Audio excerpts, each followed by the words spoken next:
We went ahead and drained the oil in the front end on our 1025R, and the service on this, I went ahead and decided to pull it because it's about 600R mark. This tractor has on it right now 723 hours. I did the first front end service on this at about the 100R mark, thinking I would get out some metal shavings and stuff like that just left over from the factory, because there's quite a bit of gear work going on in there, and especially in these hubs right in here.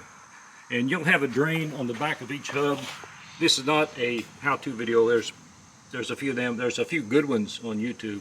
You got a drain plug here, and you got one on the main axle right here, and it should be a total of 3 quarts. I will fill up this container and let you know exactly what it is, but the purpose of this video, which I wasn't even going to do, is, like I say, I service it at the 100R mark, but there is quite a bit of metal in here, and if I could back it up and do it over, I would be doing it somewhere around the 300R mark. Now this all depends on how much you engage your four-wheel drive or your front-wheel drive. On my front-wheel drive, I do not engage it except maybe 5% of the time, possibly even less than that. So I don't know exactly if anything's turning in here when you don't have the four-wheel drive engaged or the front-wheel drive engaged either. But the 600R mark, I think the sun's in a pretty good spot here where we can see some metal shavings.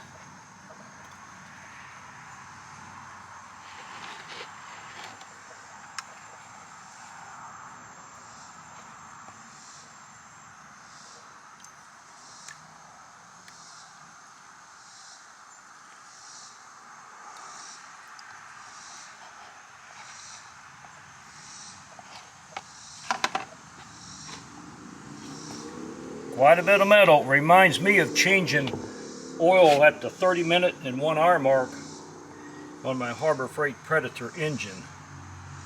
Now it's been a very good engine, but a lot of metal comes out of that when I change oil.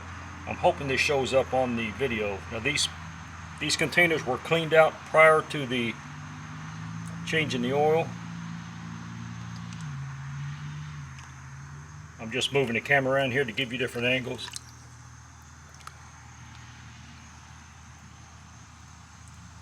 Take my word for it, it's quite a bit of metal. It's too much. I have regrets on not changing it now earlier. Now I'll go ahead and dump this in there and I'll let you know what we got. Okay, we got in there and we're just a little bit short of 3 quarts. And we're going back with what we're supposed to go back with, and that is the John Deere Hy-Gard low viscosity, according to the owner's manual. And as I was saying, a lot of this is dependent on just how much you use your front-wheel drive unit. Basically, I only use mine when I have to. And that is if I'm pulling a small log or a bunch of branches. Other than that, I just run around in 2-wheel drive. I never mow in 4-wheel drive. I never bush hog in 4-wheel drive. Sometimes I rotatill a very small garden in 4-wheel drive. But from now on, I will not be going 600 hours. I'm going to be doing a drain and refill probably in 200 hours. It's just 3 quarts of oil. That's cheap. And the rest of the tractor is doing great at the 700+ hour mark. Well, I hope it helps somebody. As the old timers used to say, keep her greased. And thanks for watching, and work safe out there. Have a good one.